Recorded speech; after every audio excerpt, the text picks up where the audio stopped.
Did Yahshua really declare all foods clean? In today's Bible study, we will examine common scriptures often used to claim that eating pork is now allowed. By looking closely at the original context in Yeshua's teachings, we will see that the dietary laws given by Yahweh remain relevant and important for his people. So let's get started. Mark 7:18-19. Do you not see that whatever goes into a person from outside cannot defile him, since it enters not his heart but his stomach and is expelled? Thus he declared all foods clean. Common interpretation. Some say Yeshua declared all foods clean here, but this passage is about ritual cleanliness concerning hands, not about types of meat or dietary laws. Acts 10:9-16, Peter's vision. A great sheet descending, being let down by its four corners upon the earth. In it were all kinds of animals. And there came a voice, "What Yahweh has made clean, do not call common."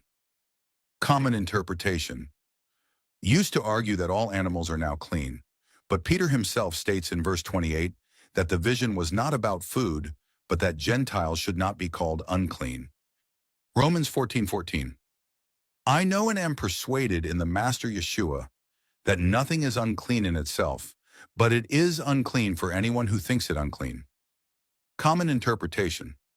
Some say no food is unclean if your conscience allows it, but this is about food sacrificed to idols or things rejected by one's conscience, not about pork or unclean animals.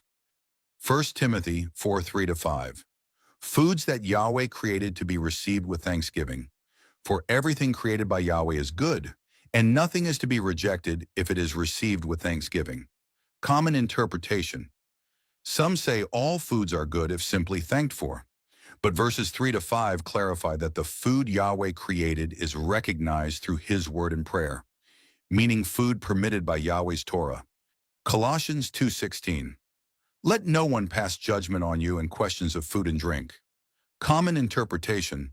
Some interpret this as the dietary law being abolished, but this addresses Gentile believers being rebuked by Judaizers, followers of Judaism.